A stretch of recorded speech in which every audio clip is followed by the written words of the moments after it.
you could introduce. My name is Jongbok Yi, Associate Professor of Asian Philosophy at Philosophy and Religion Program in School of Arts, the Arts and Humanities at Stockton University.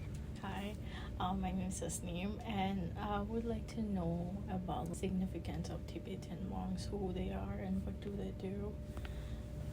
At Stockton, they came to establish the Zen mandala in the last week. I think it's from the April 7th to 11th.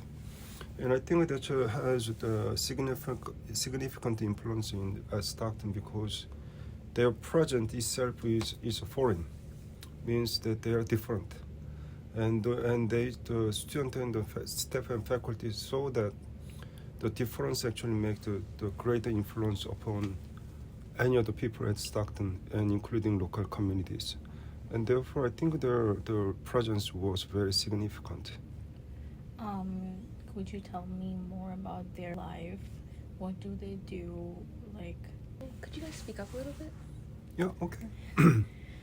Could you tell me more about what they do? They do significantly, not around here, but just what do they do with their life?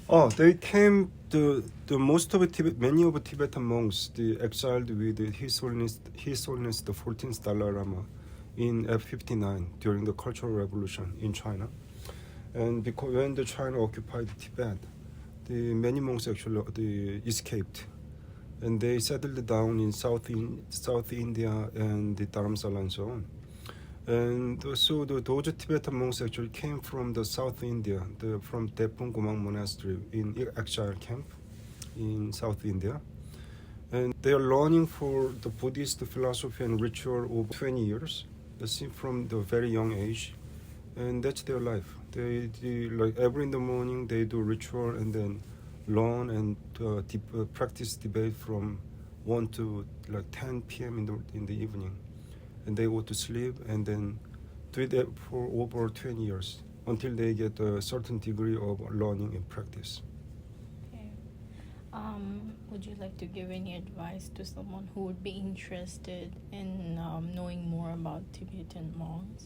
About the Tibetan monks or Tibetan Buddhism, I will teach the Tibetan Buddhism in next academic year, in the particular 2026 spring. So if anybody isn't interested in, then they can come and learn about Tibetan Buddhism. What was your intention when you invited them to Stockton? My intention was very clear. I wanted to introduce the diversity, which is I know that everybody is different. And we already have the various diverse students groups here. But I want to show that there are someone who is strikingly different and from the very different culture.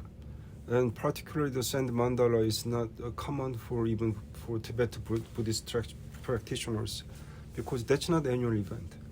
So therefore, I think their presence, and they do a lot of cultural activities, such as the drawing the mantra on the stones, and their cultural performance, and Tibetan cooking class, and the offering ceremonies, and opening the destructing and constructing the ceremony, the Zen mandala itself, I think was very giving the influence of the cultural diversity here, and show the diversity itself is the core value of Stockton University. Thank you so much. Thank you for giving us time.